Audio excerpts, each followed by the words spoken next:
3.2 hectares. 3.6. 3.2. 3.2. Good morning brothers and sisters. morning. Nami diri karon sa site, campsite sa Santander, Cebu. Kauban na mo among brothers from Cebu City. Brother Fede. O brother from Luzon, Bataan. Hello, good morning. Mong gisuroy ning saka area diri na Christian camp. area sa Christian campsite Na bago mo palit. Cebu City, bago ni siya napalit.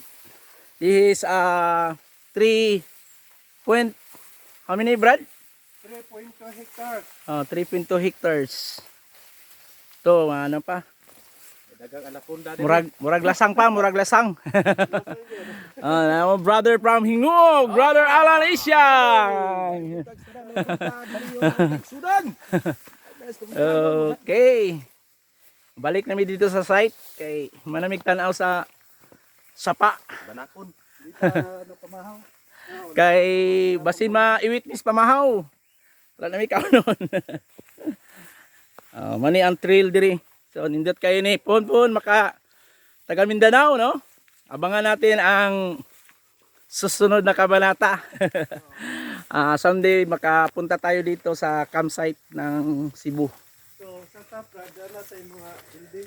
Oo.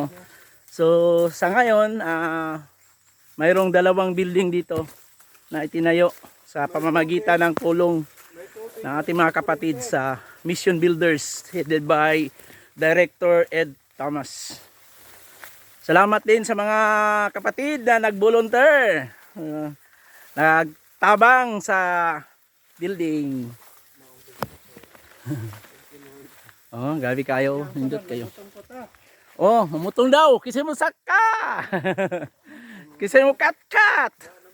Ako'y budugdog. Okay, so ano ni siya, no? Nakita na to ang area na kuan jud kayo. Kuan pa kayo, bagnot pa, no? They are looking for caretaker na mag-maintain sa area. So hopefully na next time pagpunta natin dito sa susunod, maganda na ang development. So ito yung area, proposed area for parking lot. Sabi ni Brad. Then ito din yung kalsada na kailangan na i-develop pa kasi mahirap daanan pag nag-deliver ng materyales papunta sa taas. Ito po yung ating Mindanao Director. Mindanao Coordinator sa project. Sana i-bless pa ito ng Panginoon. Palaguin pa ang kanyang ministry. Ito yung kuan. Yon si Brother Larry. Finance coordinator na. Ito po si Brother Larry from Bataan Province. Ito po ang ating coordinator sa finance coordinator sa buong Pilipinas. Sana Brother Larry makapunta kayo ng Mindanao. May dala ako dyan isang bag na pera. Amin na yung kalahati. Amin na yung kalahati. Ang maletang pera, dala ko dyan. Sana matulungan tayo ng sa mga kapatid natin sa Oroqueta City. Hoping na matulungan din tayo na magkaroon ng building doon para sa church.